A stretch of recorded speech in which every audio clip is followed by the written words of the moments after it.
Galchuma fooliinsi nagaa warreen VOA Afaan Oromoo VOA 24 Naayil Saatirraa caqasuu jirtan. Kan torbaan kan hojjan keessaa tokko deebineetiin sanitti qophiin tuni taa'u qotabajjii 27 fi 28ti. Ansoraa lafa itti adda.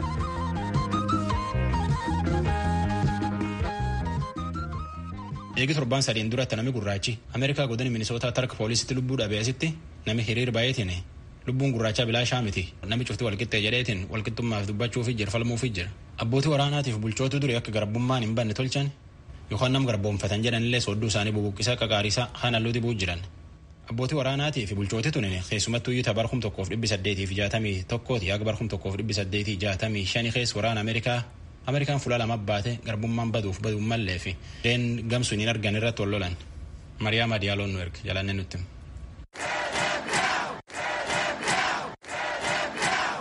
Richmond Virginia keessatti hiriira gaggeeffameen siidaawwan hangi tokko akka diigaman gaafatamaniiru. Siidaaleen kun namoota Ameerikaa Konfedereeshiniin buluu qabdi akkasumas gabrummaan nama qabachuun jiraachuu qaba jechuun bara wal waraansa siviilotaa sana kanneen qabsaa'aniif yaadannoof dhaabbate. Dr. Lopez Matthew waaltaa qorannoo Yuunivarsiitii Haawaard irraa akka jedhanitti gabrummaan nama qabachuun erga hafee waggootii 200 yeroo ta'e kanatti ammayyuu waa'ee loogii sanyii dubbataa jirra. Gara jabina poolisootaa walqixxummaan ilaalamuu dhaba dubbataa jirra. Siidaaleen kun mallattoo waan darbee akkasumas mallattoo yeroo durii hojjetamaa ture agarsiisa. Sababiinsaas biyya kana gama kibbaa keessatti waan dura hojjetame jedhame siidaaleen kun bakka bu'uu jedhaniiru. Bara 1880 hanga 1890 gidduutti siidaaleen kun hedduun United States gama kibbaa keessatti dhaabamuu jalqaban kan jedhan immoo Profeesar Saaraa Beetham turan. Almost every southern county has a Confederate monument on the courthouse lawn. Konyaaleen United States gama kibbaa hedduun siidaalee kana gamoo mana murtii isaanii biraa qabu. Fannisanii nama ajjeesuu kan ilaaleen seenaa jiru yeroo yaaddu. Namni yeroo baay'ee butamee fudhatamee yakka laalchi sobaa irratti gaggeeffame miidhaa hedduutu irra ga'a. Kanaaf jecha siidaaleen kun waan sanatti hidhata qabu. Arguu dhiisuun hin danda'amu. Olaantummaa adii agarsiisuuf mootummaan kan qopheessedha jedhan. Magaalaa Waashintan keessatti hiriirtonni sagalee dhageessisuudhaan gareedhaan siidaa meetira 3.4 dheeratu kan jeneraal Albert Paayik kuffisuuf olii gad jedhu. Raalee Noorz Karolaayinaa keessatti hojii hiriirtonni jimaata darbee jalqaban aangawoonni immoo dilbata darbee xumuraan ga'uun siidaa tokko jissan. Deekaatuur Joorjiyaa keessatti immoo dhagaa dheerina qabu olaantummaa warra adii calaqqisa jedhame akka diigamuuf abbaan murtii ajaja dabarsee qabsaa'onni simatanii jiru. Kun injifannoo uummataati. Barattoota mana barumsaa sadarkaa lammaffaa Deekaatuur kun akka ta'u carraaqe qindeessitoonniif kanneen biroonis walitti dhufuun hojjetan jedhaniiru. Dhuma torban darbee Oklahamaa keessatti qabsaa'ota siidaa loltuu tokko jiksanii kan biraa immoo halluu adda addaa dibuun mancaasan kan ilaaleen Pireezidaant Tiraamp haasawaa dhageessaniin. The unhinged left-wing mob is trying to vandalize our history, desecrate our monuments. Kanneen bitaa leellisaniif seeraan ala ta'an seenaa keenya mancaasuu yaalan siidaalee keenya kabajaa dhorkan. Siidaalee babbareedoo sanaa jedhaniiru. Kamisa darbe Seenetara Riippaabilikaanotaa ka ta'an Rooy Bilaant Muziriirra Deemokiraatonni Seenata keessa jiran Koorii Birookariif Chaarles Shumar biraa yaada dhiyaate kan siidaan mana maree Yuunaayitid Isteets fuuldura jiru haa diigamu jedhu akka Seenetni hin raggaasifneef ittisan. The continued presence of these statues in the halls.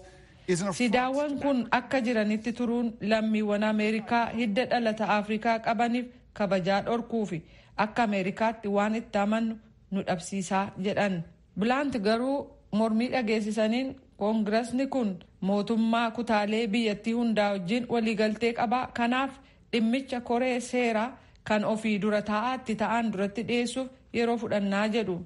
I think that today's akka yaadutti tarkaanfiin har'a fudhannu waliigaltee kutaalee biyyattii waliin tolfanne cabsaa jedhaniiru. Mana maree Yuunaayitid Isteets keessa galma jiru tokkotti wanni seenaaf walitti qabame kaa'ame keessa yoo xiqqaate 12 yeroo wal waraansa siviilii bara 1860 gaggeeffame san namoota amanamummaa agarsiisaniif kabajaa kan kennu ta'uun gabaafameera. Viiyoo Afaan Oromoo Naayilsaat Viiyoo 24 irraa fi meetirbaandii irraa caqasuu jirtan. Vaayirasii koronaatiif jecha nuun hojjettoota Viiyoo Afaan Oromoolee nagammaallee manuma hojjechuu jirra. Manneen keenya Waashingtan DC, Virgiiniyaa fi Meerilaand jiru hojjechuu jirra.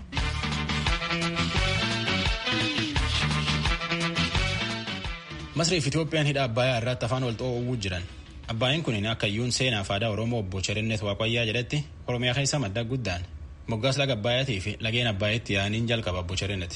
Naakor Malkaa dubbise. Abbayyaa jechuudha laga tokko miti Abbayyaa lageenidha. Abbayyaa ONS dandeenyaa lagni isaa garuu Oromoon maqaa Mormor jedhuun ni beeku. Lagni kun Wallagga keessaati ka'umsi isaa. Tulluu Maraa kan jedhamu jira aanaa Hararee keessa. Coomman keessa jira. Coomman sanarraa immoo mataa 26 qaba. Isaan sana ka'umsi Mormor jechuun laga Mormor jechuudha. Achi yoo haa ta'u malee kallattii baharraan han dhufan jechuudha. Abbayyii coommanii keessaati inni ka'u. Achi keessaa waan ka'uuf Abbayyaa jechuu dandeenya. Garuu gadi siqee bishaan baay'ee dabalatee immoo lageen Mormor jedhama. Eddee kallattii sadiin garmalee guddatee booda immoo laga Naahilii jedhama. Afaan biraa miti afaan Oromoo ta'uu mala han jedhu jira amma bakkeedha ijiin jechuudha. Amma fakkeenyaaf Mormor yookaan Abbayyaan yeroo qaxxaamurtu malkaa 12 jira. Han Wallagga duukaa baay'ee walitti hidhachiisu yookaan immoo lixa Itoophiyaa kanarratti han ilaalla jiru bishaan baay'een amma fakkeenyaaf qaxxaamuraa gara kaabatti yeroo jennu Gojjamee jechuudha. Malkaan inni ittiin walitti ce'u malkaa 12 sarraa ta'e yookaan laga Naahilii jedhan. Sirreeffatanii malee hin ce'amu. Malkaa horii nyaannee nama nyaannee horitoo adda addaa han hin qabne. Horitoo jechuun faafaatee isa jedhamu kanadha. Horitoo iddoo hin qabneen karaa sana ce'ama. Malkaan inni dura han beekamu amma karaa guduruwwan ceesisu tarkaanfataan jedhamu barreessonni Ingilizii fakkeenyaaf Erkil Chaarles Baawudan namni jedhamu achirraan ce'e isatti aanee amma isaanii malkaa Ijoo jedhaman xamuruu har'aa kana keessatti argamu malkaa Deeggoo han jedhamu jira. Malkaan inni guddaan malkaa 6 han qabu aanaa eebantuu har'aa kana keessatti argama malkaan. Aanaa eebantuu sana keessaa amma fakkeenyaaf Weelmeel han jedhamu jira bishaan Weelmeel guddaadha inni mataan isaa laga Mogor han jedhamu. Isa inni kun garuu Mogor isa eebantuu keessaati. Yaa'ofni Mormor yookaan Abbayyaa kun isaan kam maqaan isaanii maal jedhama? Amma fakkeenyaaf Fincaawaan mataa isaa fudhannee bishaanii 26 achuma Fincaawaan keessaati inni ka'u. Kuchittuuwwan 37 qabu jira. Han laga Amartii jira. Lagni Nashee jira. Garuu dakatti han dhidheessaa malkaa 3 jedhamu jira. Tokko dhidheessaa mataan isaa gidduu lamaanii bishaan 48 inni qabu. Karaa gamaa immoo Daabanaan jedhamu jira. Lageen 15 isaan Lubbaaborii fi Wallagga Lixaa keessaa achi asan dhufanii jechuudha. Aseechi hangar immoo bishaan 132 dha. Aanaa Harool immoo har'aa kana gajjallaatti han jiru malkaa Abbaa Biyyoo han jedhamu jira. Aanaa Jaarsootti ceesisuu jechuudha. Achirratti dhidheessaa malkaa 3 jedhamee bishaan 195tu dhaqee Mormor taasisee kana dhagaa Mormoriin daakanii gurdumuu malee dubbii jabana kana akka arganii baasanii gunguu malee han jedhu isa gaa isarrattidha Mormor han jedhameeru. Mee maalirraa kaa'ame akkas jedhame laata? Jechaan Mormori gaa horitoo qaba. Horitoo jechuun han faafaatee isa jedhamudha. Nama waan gochuu danda'a. Malkaa isaan beektu taanaan jechuudha. Han inni qabatu gara bishaan 248 bishaan Mormor kun jechuudha. Han as kibbarraa ka'an jechuudha. Kibbarraa han ka'an yeroo kibba jennu Abbayyaan kaabaaf kibba qaba. Karaa garasii Umbaraa keessa jechuudha. Laga Balas han jedhamu jira.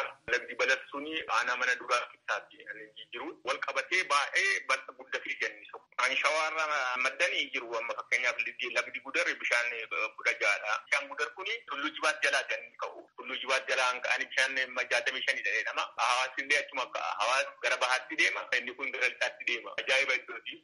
Achirraan dhufu jechuudha shawaa keessaan dhufu bishaan ijaa ta'eeti otuma gara Wallaggaatti asiin dhufiin achitti dabalama jechuudha. Mormoritti jechuudha. Jimbiitti kaasee amma Dambidollootti kan jiran bishaan baay'eedha isaan aanaa keessaa ka'an jechuudha. Ilbaabor keessaatti itti dabalaman yaan akka bishaan Soorfaa, bishaan Giiloofaa, bishaan Baroo Qal'aafaa sirriitti marreeffamne ammayyuu hidhaa amma kana keessa hin jiran isaan. Isaan kophaadhuma isaaniitti mataa isaanii danda'anii bahu. Lagdi Mormor kallattii sadiin bahu. Obbo Cherennet laggeen kuni jiruuf jireenya hawaasaa keessatti maal inni gahee isaan gumaachaa turan? Tarii dhiibbaa isaan geessisaa turan yoo jiraates? Bishaan kun dhiibbaa isaarraa bu'aasaa turre caalaa Fakkeenyaaf hangareen fudhattee achirratti namoonni baay'een amma qubatanii jiranii ibsuma gurguddaan achirratti kan gaggeeffamee jiru.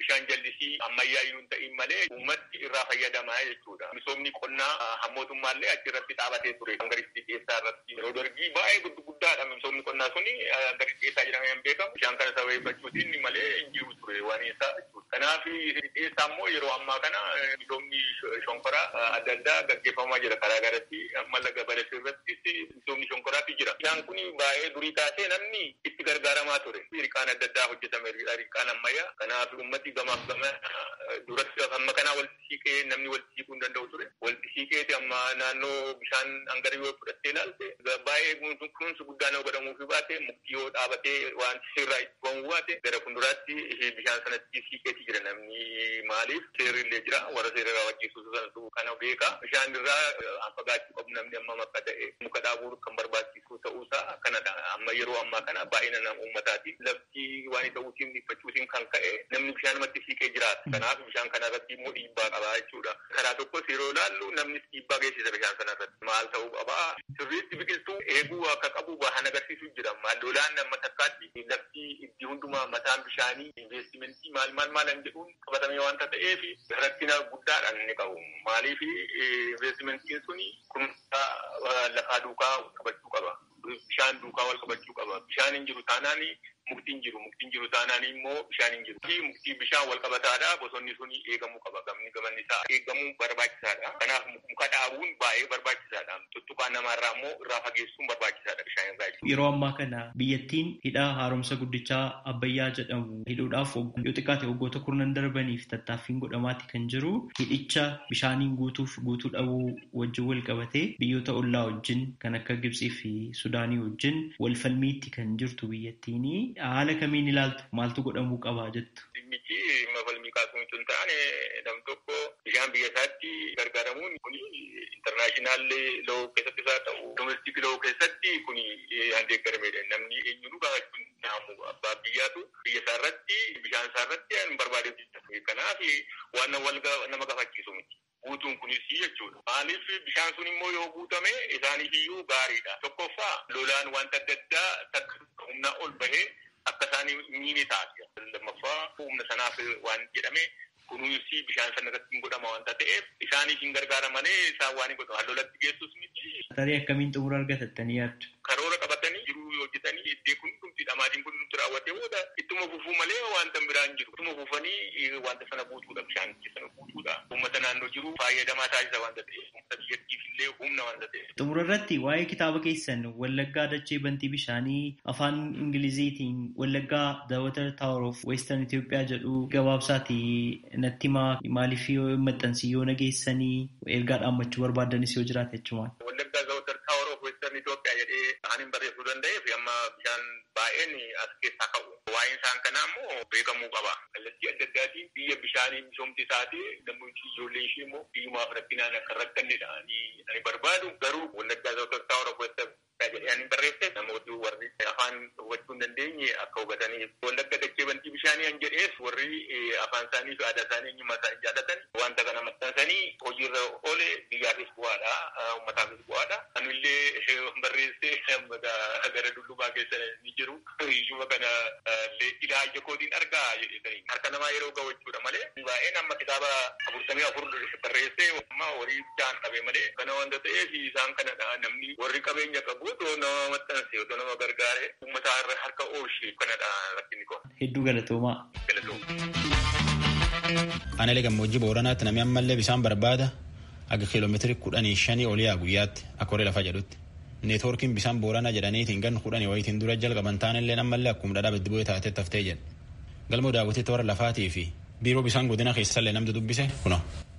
Godinni Booranaa ammas rakkoo bishaan dhugaatii qabu hin furamne jedhu jiraattonni sagalee Ameerikaaf yaada isaanii kennan. Keessumaa anutiin gammoojjii godina Booranaa warreen akka Guchii, Dhaas, Waacillee, Mooyyaalee fi kaan hedduun hanqina bishaan dhugaatii qabu jechuunis dubbatu. Boruu Dirmaa jiraataa godina Booranaa aanaa Guchiiti. Bishaan hin jirani bishaan lafa hin jiranii rakkoo bishaanii uummate kiiloomeetira 10-15 akkas deemee waraabbata. Bishaan olla keessa tajaajili mootummaan godhee bishaan galan tokkollee hin jirani. Haroollee hin jirtu. Bise roobaa waaqii gubbaan caamiin bishaan haroodu bishaan diimoo faakiiloon ittiin caan bishaan akkana dhumu. Barsiisaan Aanaa Guchii akka jiraatu hime kuni bishaan qarshiin bitanillee argachuun rakkisaa ta'uu dubbata. Qarshiin bitan yoo jiraatan sila rakkoo iyyuu hin qabu. Bishaan qarshiin bitanillee hin jiran naannoo keenyatti malee rakkoon bishaanii guddee jiru. Fakkeenyaaf mootummaan irdarirra garguchii takkan bishaaniin harkisuu yaale piroojeektiin sullee na dogalmiin gahinii ote karumaatti tafiyaa gammaatti wanni itiin galmeessee uummata irra tajaajilam tokkollee hin jiru. Obbo Faayisaa Tashoomee jiraata Aanaa Mi'ooti. Isaanis waanuma wal fakkaataa dubbatu. Bishaan dhugaatii Ijoo garaagaraa asitti hojjechaa turte baaggaa deemnee kiiloomeetirii 5 ol deemnee harreedhaan waraabbannee fayyadamna. Nu galee magaala irra fayyadamne hin jirru. Magaala keessa immoo isaan namni bitachuuf fayyadamuudhaaf immoo harreedhaan baadiyyaarra kiiloomeetirii 5 ol deemanii dhufanii akkasitti jarkeen tokko birrii 10 bitachaa akkasitti fayyadamaa jiru. Aanaan gammoojjii keessa kun akka aanaa Guchii haa taatu, aanaa Dhaasii haa taatu, Waacillee haa taatu rakkoon bishaanii kun akka godina keenyatti gaafiin misooma guddaan nu qabu rakkoon guddaan uummata akka godina keenyatti jiru tokkoffaan bishaan. Dhabiinsi bishaanii kun Booranatti jiraatota gama hedduun miidhe. Keessumaa godinichi godina qilleensa gammoojjii qabu waan ta'eef warra horsiisee buluu irratti dhiibbaa fiduu hin hafne. Dr. Qaasim Galgaloo hoogganaa qabeenya beeladaa godina Booranaati. Bishaan dhabamuun horsiisa beeladaa godinichaa akka miidhaa jiru sagalee Ameerikaatti himanii jiru. Bishaan godina Booranaa kun horii qofaaf osoo hin ta'in ibin namatti rakkoo qaba. Bishaan dhugaatii namaatu rakkoo cimaa qaba. Kun ammoo egaa kan namaatu tokkoffaa rakkoo qabaate gama horiitiin ammoo rakkoon suni wal qabatu hedduu jiraachuu danda'a. Bishaan sila horiin dhuguu danda'a. Namni dhugeetiin wal saamuun jirti jiraachuu danda'a. Kwaalitii qofa osoo hin ta'in waliin gahiinsummaa bishaaniitu namaaf horiilee irratti rakkoo waan jiruufi. Kanarraa hawwanii oomishni beellada gabbu jechuudha. Dhiibiin rakkoo bishaaniitiif yeroo maraa waraanni hawwan cuftiin jira. Dr. Qaasim waajjirri isaanii rakkoo jiraattonni qaban kana furuuf waajjira qabeenya bishaanii fi enerjii godina Booranaa fi qaamolee kaan waliin hojjetaa jiraachuus eeranii jiru. Abbo Aqoliban hoogganaa waajjira qabeenya misooma bishaanii fi enerjii godina Booranaati. Rakkoon bishaan dhugaatii ka godina Booranaa dhuguma akka jiru mirkaneessu. Rakkoon bishaan dhugaatii godina Booranaa keessatti baay'ee jira. Godinni Booranaa akkuma beekamu godina gammoojjii horsiisee bulaati. Horsiisee bulaan ammoo horii horsiifachuu fi marraaf bishaan barbaachisa. Bishaan ammoo naannoo gammoojjii kanatti bis barbaadamuun yookaan aga barbaadamuu fi qulqullinni barbaadamuun argachuun rakkoodha. Kanaan wal qabata ammoo godinni yeroo baay'ee hongeelleen bonaan oolaan waan miidhamaa turee fi rakkoon bishaanii bal'aan hin jira. Fedhiin jirtuu fi dhiyeessiin jiru waan wal hin gidnee fi rakkoon uummati kaasuun inni rakkoo dhugaa ta'uu isaati. Obbo Waaqoon rakkoo jiru kana furuudhaaf waajjirri qabeenya misooma bishaanii fi enerjii godina Booranaa karaa sadiin hojjetaa jira jedhan.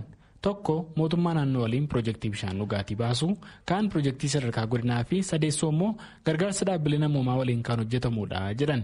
Bara kan qofaayyuu sadarkaa naannootti piroojeektotii sadarkaa naannootiin qabamanitti mootummaan machiitti qabate piroojeektii gara afurii qabna. Magaala Waacilleetti piroojeektiin miliyoona 107 hojjetamuu jira. Aanaa Miyoo keessatti ammoo magaalaa Diddi Lolaarraatti gara miliyoona 94.3 hojjetamuu jira. Kaan ammoo Simoo Areeroodhaan piroojeektiin biraaleen hin jira. Walumaa galaatti piroojeektiin sadarkaa naannootti hojjetamu gara miliyoona 340,267,250 baajetii kunii bara kan qabametti sadarkaa naannootti godina Booranaa keessatti hojjetamuu kan jiru ta'uu isaati. Inni lammaffaa ammoo piroojeektiin sadarkaa godinaatti hojjetamu piroojeektii 17 qabna. Piroojeektii 17 kuni piroojeektii aanaa adda addaa keessa jiran. Piroojeektii kana hojii waliin deddeebiseetiin jettu gara miliyoona 72,344,420 hojiin isaanii hojjetamaa jira. Karaa biraatiin ammoo qaamota deeggarsaa inni kan fudhanna. Qaama yuuniseefii fa'aan wal qabateettiin inni joo malee gara piroojeektii afurii gara miliyoona 200 fi 464,212 hojjechuu jiran jecha. Ittum jirama kun yoo waliin deebiseetiin jirtu gara miliyoona 425 575,882 hojjetamuu jira jecha waliigalatti. Bara 2010 rakkoo bishaan dhugaatii Booranaa kana furuuf mootummaan federaalaa Itoophiyaa piroojeektii neetworkii bishaan Booranaa jedhu karoorsee ture. Ganna 5 keessatti sarkaan raawwatama kan jedhamee abdatame hojiin neetworkii bishaan Booranaa kunoo warra ganna 9 boodallee rakkoo keessa jira jedhu Abbo Waaqoon. Kun amma rakkoon neetworkii bishaan Booranaa yoo kaa'amnetti hin jennu rakkoon isaa rakkoo walxaxaati, rakkoo diizaayinii jira. Yoo walitti deebinetti hin jennu rakkoon isaa rakkoo muummee hin qabne. Bu'uura irraa yaadichi gaafa jalqabame yaadichi isaa gaarii ture. Garuu wanni bu'uura irraa yaadamsuun inni yaa milkoomne moo milkoomne hin milkoomne. Maaliif jennaan yeroo sanitti akkaataan ittiin deemaa turaniin silaa diizaayiniin sirrii ta'e. Kaamma teeknikaal fiizibilitiin isa ilaalame, ikoonomikaal ilaalame, envaayiroomentaalii bifsuun hojjetamuu qabu ture. haa ta'uutii malee yeroo sanitti akkaataa sun ittiin deemamne kanaaf ibin waggaa dabree piroojektota kan keessumatti feeziin duraan hojii jalqabe feezii 5 ture feezii 5 kan keessa feeziin amma aktiiv ta'ee ka amma mootummaaleen baajata waggaa waggaan irraa qabachuu jiru galchan saariitti ka'edhan. Galchat saayiree kanaayyuu irdeebanitti dizaayiniin duraan tursun sirri waan hin ta'iniif ammallee irdeebanii ilaalanii kanaan duratti waggaa dabree mariin geggeeffamee qorannoo geggeeffamsuun irratti riidizaayin ta'ee feeziin tokko callaan gar biiliyoonii 5 barbaada. Kun ammoo meeggaa piroojeektii ammoo maallaqa gangahaa mootummaan waggaa tokkootti yeroo tokkootti kan keessa gochuu hin dandeenye haa ta'uutii malee bara kanatti listi maallaqni xiqqaa tokko wannammaa sadarkaa naannootti fakkeenyaaf simuu areeroodhaan piroojeektiin jalqabamee jira naannoo galchatitti boolitti bishaan qotamuu jira boolgara afuritti ammaan qotamuu jira maashiniin riigina seenetti bool tokkoffaa fixee lammaffaan qotuu jira haa ta'uutii malee ammallee gaaffii bal'aa akkasiin qabda agarsiifti jecha. Obbo Waaqoo yeroo akka piroojeektiin kun qabu ibsan dursa karoora mootummaan federaalaa wabii midhaan nyaataan jalqabee achii waan kana gara mootummaa naannootti dabarsee jedhu. Gidduu kanatti piroojeektiin kun hojii malee waggaa 2 illee akkasumatti ture jedhan. Walumaa galatti yoo rakkoo neetworkii bishaan booranaa kana ibsan obbo Waaqoon waan 2 kaa'u. Inni duraa rakkoo diizaayiniiti. Lammeen ammoo rakkoo hanqina maallaqaatii jedhu. Karooraan neetworkiin bishaan booranaa sarara bishaanii kiiloomeetira 2,000 dheeratu godina booranaa keessatti diriirsuuf kakajjale ture. Diizaayiniin amma lafaa ba'e kontiraaktaroonni hedduun akka hirmaatan kan eeyyamu ta'us maallaqni waan hin jirreef hojiin kun itti fufiinsaan sirriitti hojjetamaa hin jiru jechaan dabalanii dubbatanii jiru. Obbo Waaqoon akka waajjira qabeenya bisooma bishaanii fi enerjii godina booranaatti piroojeektii kana xumuruuf qarshii Itoophiyaa biiliyoona 17 barbaachisa. Gabaasa Sagalee Ameerikaaf Galmuu Daawit Naayiroobii.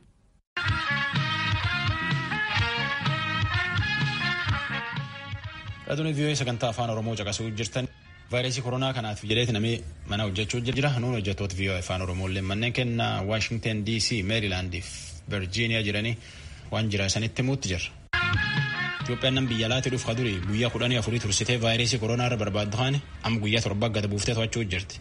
Seera jabeessinaaf malee laaffisuuf tan hin tolchine jedha ministeerri fayyaa ibsidootaan baaseen Tsaayidaamtoon nutti. Bitootessa 4 bara 2012 erga vaayirasiin koronaa Itoophiyaatti mul'achuunsaa ibsameerraa eegalee ittisa vaayirasii kanaatiif hojiileen adda addaa hojjetamaa turuu ministeerri fayyaa Itoophiyaa ibsee jira. Haaluma kanaan ittisa weerara vaayirasii koronaatiif jecha labsiin yeroo ariifachiisaa bahuudhaan labsii sana keessatti qajeelfamoonni hojiitti hiikamuutii qaban tarreeffamanii turan. Tibbanas akka ministeerri fayyaa Itoophiyaa ibsetti labsii yeroo ariifachiisaa ittisa weerara koronaatiif jedhamee bahee keessatti qajeelfamoota tokko irratti fooyya'insi taasifamuusaatu eerame. Kana waliin walqabsiisuudhaan raadiyoon sagalee Ameerikaa Daayirektara Kominikeeshinii ministeera fayyaa Itoophiyaa Dr. Taganee Raggaasaa haasofsiiseera. Akka Dr. Taganeen ibsanitti fooyya'insi qajeelfamoota labsii yeroo ariifachiisaa keessatti kaa'amanii jiran irratti taasisame dhimmoota 2 giddugaleessa kan taasisate jechuun ibsan. Qofa qabeenya qabu, qabeenya xiqqaa qabna. Qabeenya qabnu kana akkamitti effektiivili itti fayyadamuudhaan eessa iddoo rakkoon keenya guddaan haala ammarra geenye jiru iddoo kami kan jedhu sirriitti ilaalamee qoratameet sanaan kan walgitu fooyya'insi taasifame. Inni kun isa ijoo isa jalqabaati. Karaa biraatiin immoo iddoo hundattuu xiyyeeffannaan keenya haala wal fakkaatu fi amma humni keenya akka humni mootummaa danda'etti otoo hin laaffisiin iddoo hundarrattuu keessumaa immoo iddoo dhukkuba kanaaf caalmatti saaxilamaadha jedhamu irratti xiyyeeffannaan akka godhamuuf kana giddugaleessa godhatee kan godhamedha. Qajeelfamoota fooyya'an keessaa tokko sirna awwaalchaa ilaalchisuunidha jechuun Dr. Taganeen ibsaniiru. Nama dhaabbilee fayyaa keessattis haa ta'u alatti du'e haala kana dura tureen naamunaan hin fudhatama. Naamunaan fudhatamee amma firiinsaa beekamutti tutturuu ture. Hawaasis komii kaasaa ture sirriidha komichi. Karaa biraatiin immoo dhukkubichuma mataa isaatiifuu saaxila haala deemsa ture jechaadha. Fakkeenyaaf reeffi mana yoo hin tuttura ta'e namni walitti dhufuun saanaaf firri walitti dhufuun saanaaf boo'ichi hin dhufa. Ammuma namni walitti dhufu dhukkuba kanaaf saaxilamuun immoo dabala. Kanaaf maalinni fooyya'insa amma godhame irratti kan godhame namni dhaabbilee fayyaa keessattis haa ta'u manatti alattis haa ta'u iddoo kamittuu yoo lubbuunsaa bahe battalumatti kan alatti lubbuunsaa bahe gara dhaabbilee fayyaatti gabaasa akka godhan naamunaan fudhatamnaan reeffisu waan turuuf hin barbaachisu. Fooyya'insi godhame iddoo maatiin filatetti awwaaluun akka danda'amu garuu yoo sun godhamu of eeggannoon akkaataa pirootokoolii sirna awwaalcha COVID-19 taa'ee jiru sanaan qaamni argamuu qabu nama 50 caaluun irra hin jiru. namoonni reeffa sana awwaalcha irratti keessummeessan wantiin godhatamuu qaba. Afaan fi funyaanitti maaskiin ta'uutu irra jiraata. Uffanni uffatamuu qabu. Kopheen kaawwatamuu qabu. Hundi isaa eegamee akkaataa sanaan awwaalchaas gaggeeffamuutu irra jiraata. Kana kan fooyya'insi irratti godhame. Erga vaayirasiin koronaa Itoophiyaatti mul'ateen asitti namni kamiyyuu biyya alaarraa gara Itoophiyaa yeroo seenu bultii 14f wiirtuu namoonni adda itti baafamanii turan keessa turuun dirqama ture. Amma garuu qajeelfama labsii yeroo ariifachiisaa keessatti fooyya'een namni biyya alaarraa gara Itoophiyaa seenu guyyaa 7 qofaaf akka wiirtuu kana keessa turu dirqisiisamaa jiran Dr. Taganeen. Amma sadarkaa isa biyya alaarraa gara keessaa galu qofa irratti xiyyeeffannoo addaa kennuu otoo hin taane inni laafuu jechuu miti. Karaa tokkoon sadarkaa hawaasatti garuu babal'insi tatamsa'iinsi vaayirasii kanaa waan galee jiruuf qabeenya xiqqoo qabnus effektiivili itti fayyadamnee sadarkaa hawaasatti tatamsa'ina galee kana immoo haalli itti dhaabuun danda'amu istiraateejii mataa isaa danda'e bahee akkaatuma kanaan immoo fooftaa labsii sana keessa taa'anii jiran kanarratti kan fooyya'insi godhame. Haala amma goodatti dubbatamu dhimmicha laaffifamee ilaalamuudhaan miti tasuma. Dhimmichi iddoo hundarrattuu haala walqixa ta'een xiyyeeffannoon kennamuu qaba. Kan biyya alaarraa galus haala humni biyyattii danda'uu fi haala namoonni achii dhufanis itti of laaluu danda'an. Karaa biraatiin immoo namoonni sa'aatii 72 keessatti qoratamanii sartifikeettii harkaa qaban. Tokkoffaa ragaan kun saayinsii isaas yoo laalle gaa addunyaa irratti sartifikeettiis kanaan wal madaalu yoo qabaatan ragaa fudhatama qabudha.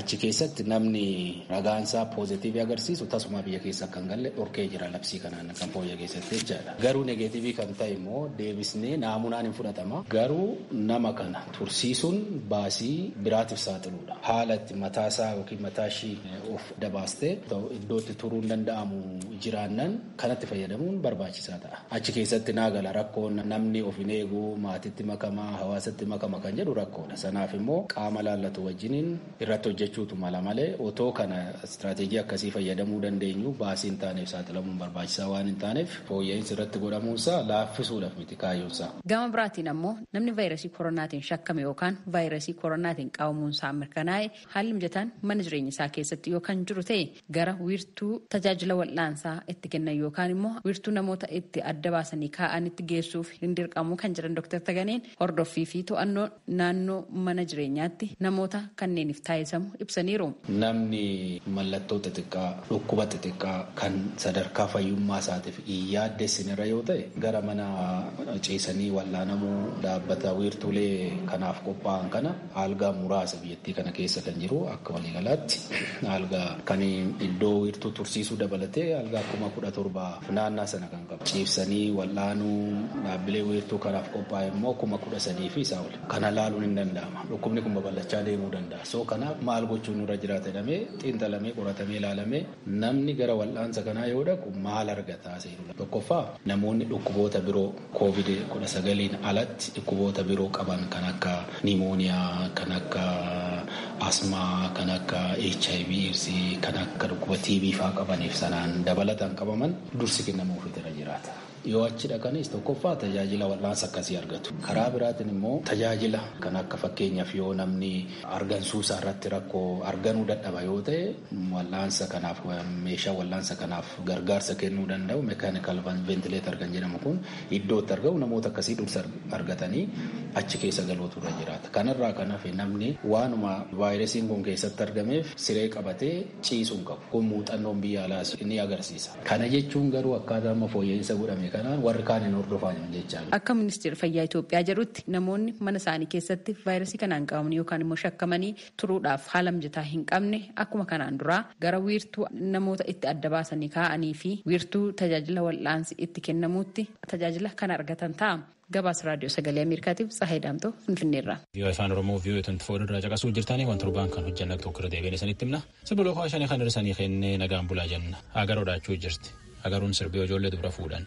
Ariyaa wal tiyaate wal faarsitu. Nagaan bulla.